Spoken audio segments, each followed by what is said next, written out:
Brilliance Audio presents Whiskey Beach by Nora Roberts.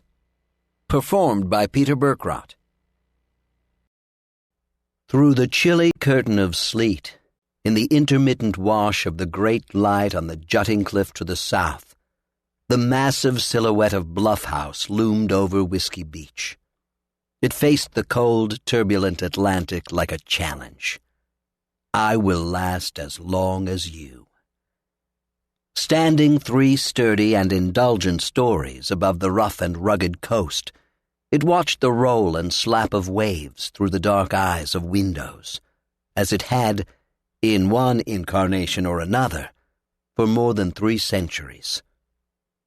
The little stone cottage, now housing tools and garden supplies, spoke to its humble beginnings, to those who'd braved the fierce and fickle Atlantic to forge a life on the stony ground of a new world. Dwarfing those beginnings, the spread and rise of golden sand walls and curving gables, the generous terraces of weathered local stone, sang to its heyday. It survived storm, neglect, careless indulgence, dubious taste, the booms and the busts, scandal and righteousness. Within its walls, generations of Landons had lived and died, celebrated and mourned, schemed, thrived, triumphed and languished.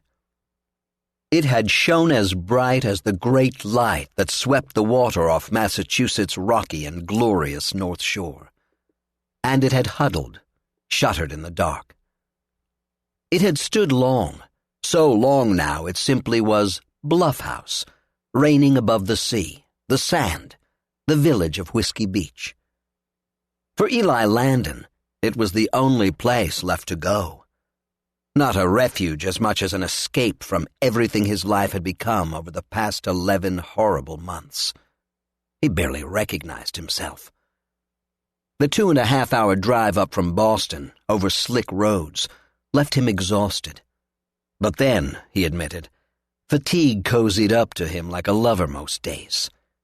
So he sat outside the house, in the dark, sleet splatting off his windshield, his roof, while he debated the choices of gathering enough energy to go inside or just staying put, maybe sliding into sleep in the car.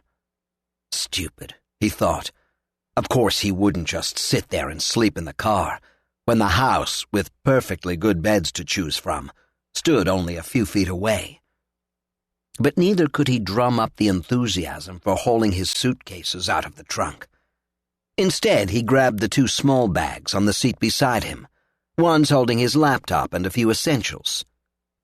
Sleet slapped at him when he climbed out of the car, but the cold, that whistling Atlantic wind, cut through the outer layers of lethargy. Waves boomed against the rock, slapped against the sand, combining into a constant hissing roar. Eli dragged the house keys out of his jacket pocket, stepped onto the shelter of the wide stone portico, to the massive double-entrance doors hewn more than a century before from teak imported from Burma. 2 years, he thought, closer to 3, since he'd been here. Too busy with his life, with work, with the disaster of his marriage to drive up for a weekend, a short vacation, a holiday visit with his grandmother. He'd spent time with her, of course, the indomitable Hester Hawken Landon, whenever she'd come to Boston.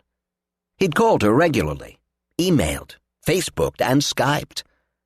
Hester might have been cruising toward 80, but she'd always embraced technology and innovation with curiosity and enthusiasm. He'd taken her to dinner, to drinks, remembered flowers and cards, gifts, gathered with her and his family for Christmas, important birthdays. And that, he thought as he unlocked the door, was all just rationalization for not taking the time, making the time, to come to Whiskey Beach, to the place she loved most, and giving her real time, real attention.